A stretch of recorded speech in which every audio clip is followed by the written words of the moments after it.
Okay. Hi Perfect. guys, Whitney here. Thanks for joining me this afternoon. I'm going to give it a couple minutes for everybody to filter into the room. We have a very special guest today to talk about depreciation, because we just have a few weeks left in the year to take advantage of 100% bonus depreciation. And I know this can be a really tricky topic for people to understand. But before I give away the goods, if this is your first time attending the Passive Investing Made Simple Masterclass, welcome. I am your host, Whitney Elkins-Hutten. I'm the Director of Investor Education here at PassiveInvesting.com. And I do this live show on a weekly basis to help you, learn the ins and outs of passive investing so you can go into your first or next deal with confidence. And so be sure to register at PassiveInvestingWithWhitney.com. There you can see our future masterclass sessions. Also check out our open deals, and if you'd like, schedule time with me. So to kick off today's show, I feel like everybody's had ample time to get into the Zoom room. Please welcome Yonah Weiss. He is the cost segregation guru, or expert, I should say, and business director at Madison Specs. Yonah, thank you so much for joining us today.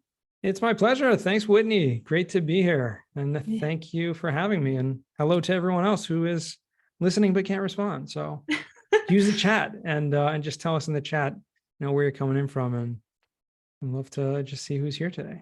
Yeah, so the chat is disabled, but you guys can go to your Q&A box and drop in your questions. Both Yonah and I will be able to see and respond to those.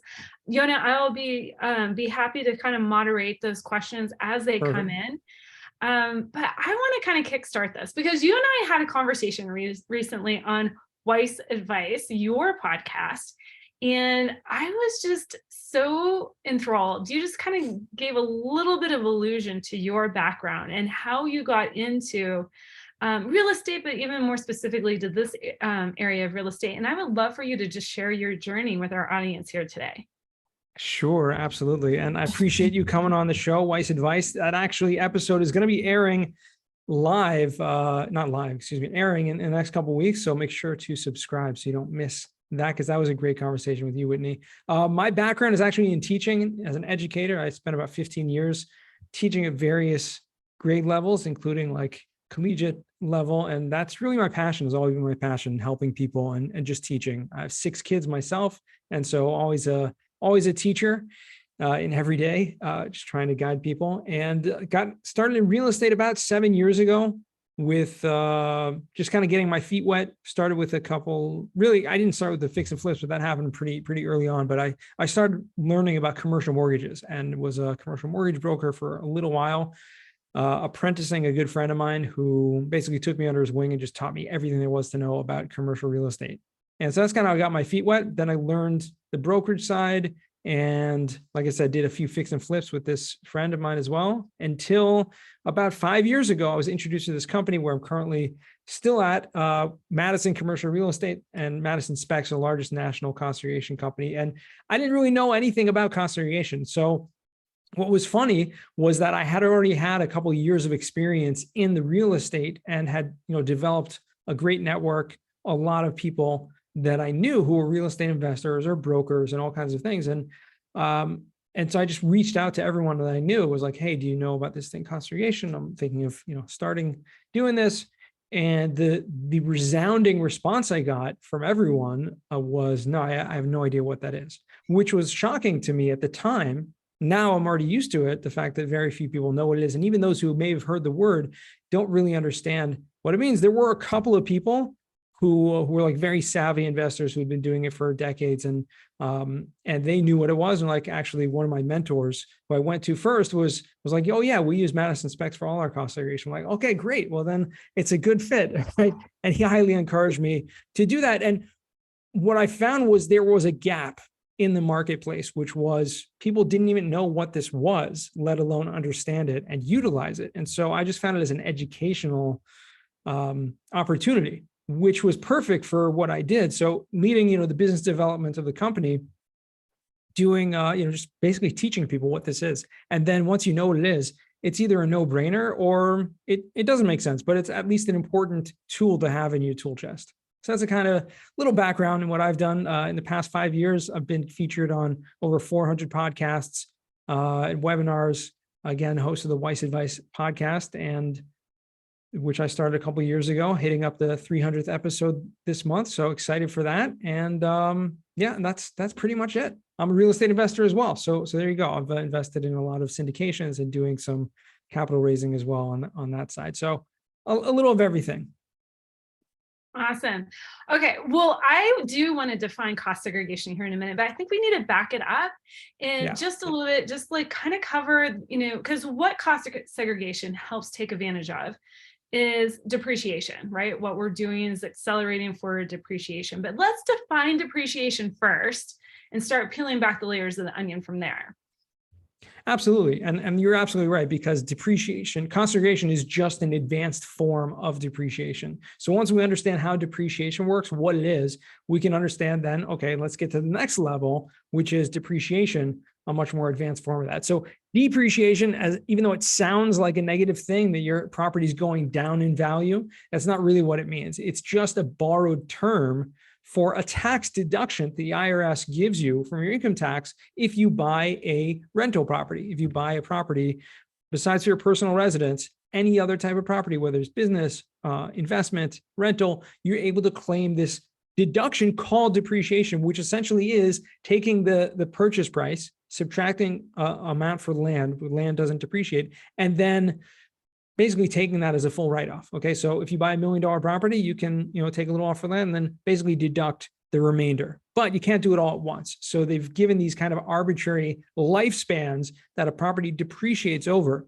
And I'm going to explain why I mean that's arbitrary in a second, but it's 27 and a half years for residential, including multifamily properties, and a 39-year period for commercial property. So very arbitrary because it's not intrinsic to the property itself. It's totally based on you, the buyer.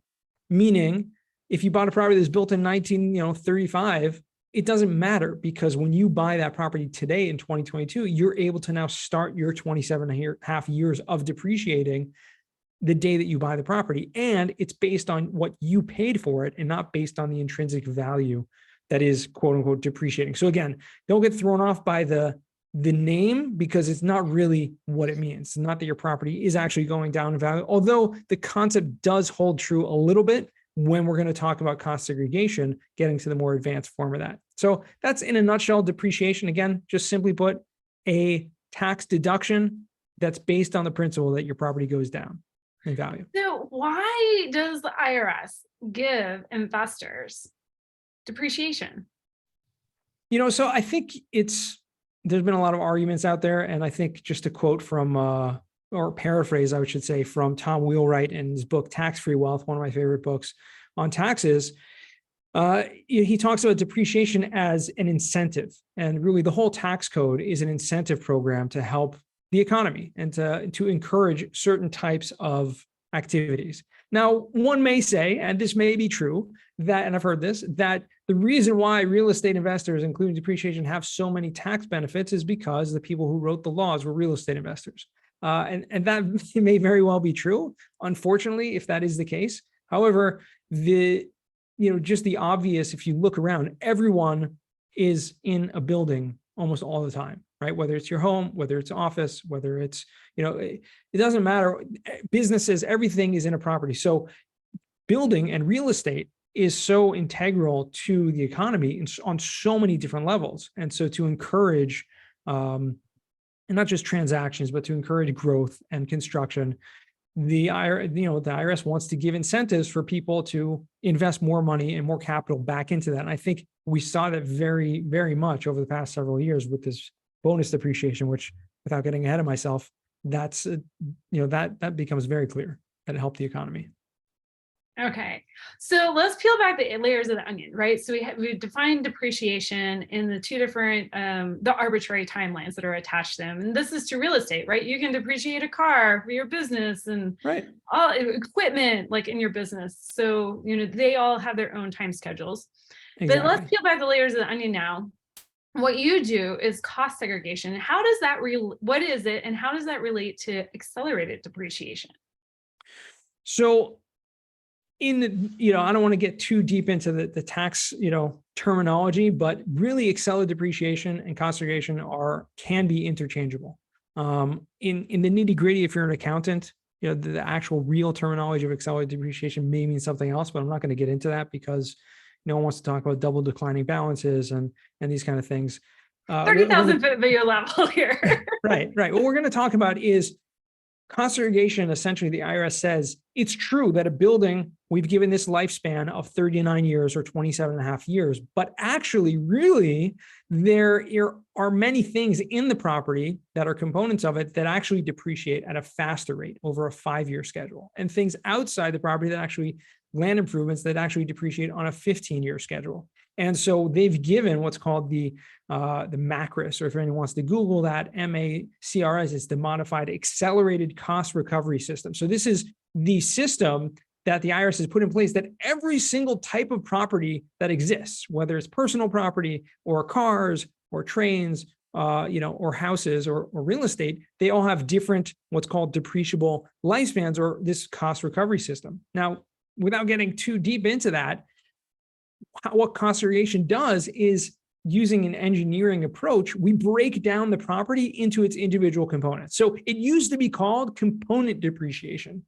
which makes much more sense than cost segregation, right? We're segregating the cost into these different categories, but really what we're doing is saying the furniture depreciates on a 5-year schedule. So too with the flooring and the appliances and the countertops and the window treatments and many other things that are non-structural all depreciate on this 5-year schedule. So if we can now come in and identify how much of those components there are, and now what is the value of those, we can now take the value of that as a tax deduction at a faster rate, giving you more tax deductions and more write-offs and more cash flow during the early years of ownership. So to recap, what cost segregation is, if anyone asks you now, if you take notes right now, if someone asks you, I went to a webinar on cost segregation, well, what is cost segregation? One line is, it is a tax deduction that helps to increase cash flow in the early years of ownership, right? Okay, and now we go into the details of how you actually, what are the break that down? What's the, what does that mean, and how do you do that? That's something else. So how does this tie in with bonus depreciation? Because right now, it's December 2022, and the word on the street is, which is very true, that 100% bonus depreciation goes away at the end of the year. 11:59 p.m. on December 31st. Next year, it ticks down to 80%, and it's phasing out over the next few years. But I want to help investors understand what bonus depreciation is, and then we're going to start moving into how do passive investors take advantage of this. Yeah, so bonus depreciation was a law that was introduced during the Tax Cuts and Jobs Act. So about end of 2017, there was this huge tax reform.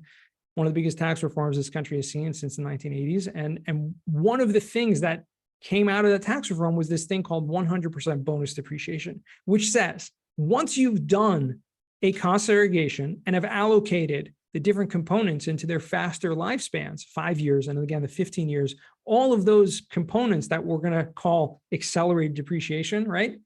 All of those components you have the option to take 100% of those in the first year as a tax write-off. So it doesn't mean that we're doing something extra. Okay, bonus usually means extra, right? Something more. We're not doing anything more. What we're doing is just allowing you, or what the government allows, is to take those accelerated deductions all up front in the first year, instead of spreading them out over a 5-year period, which would be great and is still a great tax incentive.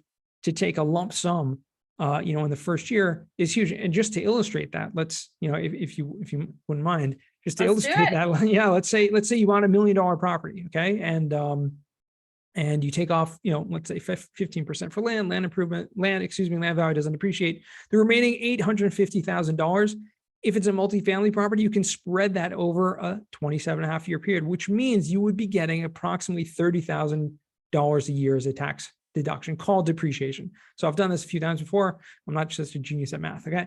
Just want to clarify that. I don't want to give any misconceptions here. That $30,000 is a great tax deduction. However, right. And that helps to reduce your taxable income. If $1 million property, you're making $50,000 a year, let's say, that reduces that. You're only going to pay tax on the remaining $20,000. That's how depreciation works. Comes cost segregation and says, well, maybe we can take 25% of that and depreciate that over a 5-year period. Well, guess what? We've now just taken about close to $200,000 and said we can take that in the first year, over a 5-year period, which will double or triple your deductions over that first 5-year period. So you're going to wipe out your tax liability entirely during those first 5 years. Comes bonus depreciation and says, no, don't spread it over 5 years. Let's take that whole $200,000, and I'm just using round numbers for illustration purposes here. Don't fact check me on the actual math. Okay. The $200,000, take it in the first year as a tax write-off. So think about that. If you can get a tax deduction of $200,000 on $1 million purchase, okay, and that's based on the purchase price and not how much money you put in. And that's really important. And this is going to help to explain, we're going to get to passive investors in a second, because it's based on the purchase price, the depreciation, and not based on the equity or the amount of actual cash in the deal, which is amazing because you're able to utilize the bank's money for tax deductions. So again, that's why the bonus depreciation became so huge, because you're able to take a huge lump sum in the first year. And it has its downsides and it has its pros and cons and everything, but that's what it is. Well, let's talk about the pros first. Like why, because, I've heard you speak several times on why active investors can benefit from bonus depreciation and all sorts of depreciation. Yeah. But why should a passive investor care? How does this impact them?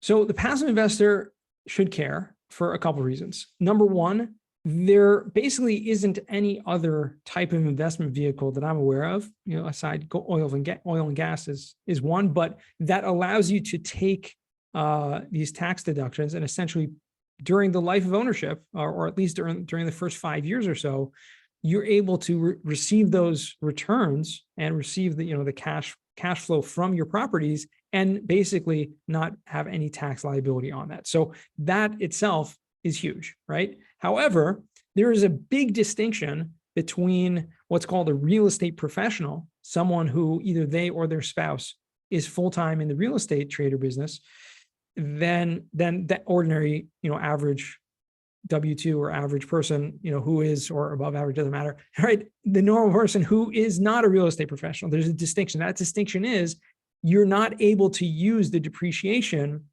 to offset any other source of income besides for your passive, your rental income. So if you invest and you own, 10 properties, or you invest in, 10 syndications, you can use the depreciation from one to offset the income from all of that, because that's in one bucket. That's on your Schedule E. That's going to be treated all in the same bucket. And so that's very helpful. However, you cannot then use that to spill over to offset your W-2 or your business income. This is a very common misconception that we get a lot. However, if your spouse or your spouse are real estate professionals, then it's an incredible incentive, because even if you're a passive investor, you can use those deductions to offset your other active income as well, besides for just your rental income. Yeah, very powerful, very powerful. So as a passive investor, do I need to hire a team to perform a cost segregation analysis? What do I need to have in place in order to take advantage of this? So not really much. I mean, it's really something that anyone can take advantage of. Doesn't matter if you're a passive investor. It doesn't matter if you own a single family property or any type of commercial property whatsoever. You just have to own it. And the benefit is if you can, use those tax deductions. I think that's the most important factor here. And so we always run a free upfront analysis for any property.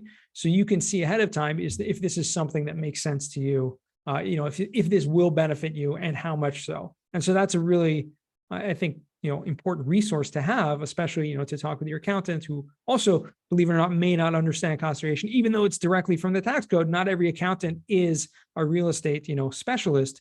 And that's really important. If you do invest a lot or you do have a lot of properties, it is important to have, a real estate focused CPA, I think.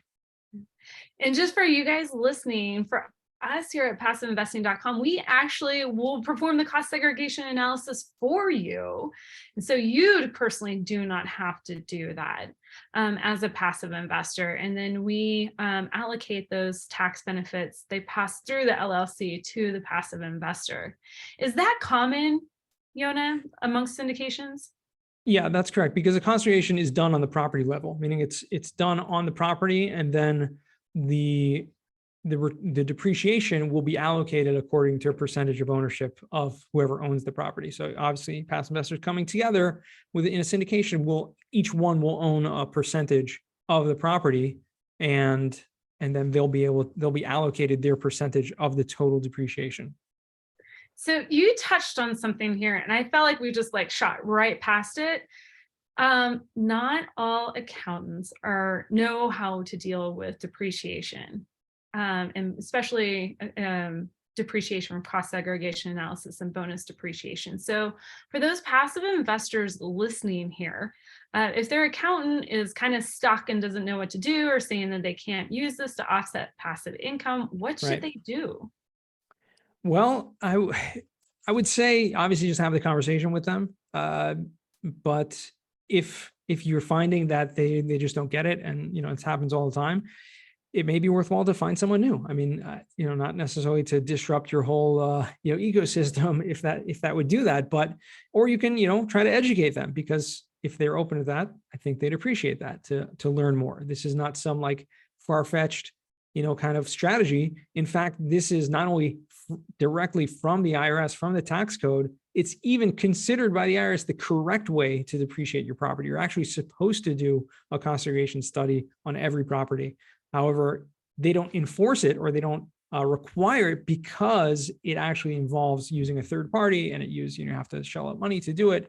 And on top of that, again, to paraphrase Tom Wheelwright from Tax Free Wealth, that if they don't tell you about all the deductions that you're able to take, then it just means people will not do it, and they'll have more revenue by people overpaying taxes that they really didn't have to. So, yeah, and that's Tom Wheelwright's word, not mine. Well, I think it's a very valid point, because I know when I was starting to buy single family properties many years ago, I was nervous, right? I hadn't quite realized the power of depreciation, for all intents and purposes, being a tax shelter. That the IRS, they're like you're saying, they're incentivizing behavior, and it can be very beneficial to you as an investor. But I was like, oh, no. I don't want to do this, because eventually I got to recapture it on the back end. I just won't take it. Right. And then I read, my CPA put a paper in front of me. She was like, no, you have to take it because the IRS is going to assume you did that. So they're recapturing it whether you take it or not. So you might as well go ahead and take it right now. Yep, that's exactly right. They consider it as if you took depreciation, even if you didn't. And I'll touch on what you mentioned here, the recapture. Like, what is that about? Because that's something that really deters a lot of people. And it's very common in places like Bigger Pockets, where there's a lot of discussions from people who claim to be experts, or self-proclaimed experts, at least, that recapture is so bad that you should never do cost segregation because of the recapture. So what is recapture? Has anyone heard of this before? Guys, we can't use the chat. Sorry. I'll raise like 15 hands here, because we all talked about it 2 weeks ago. So they've okay, great.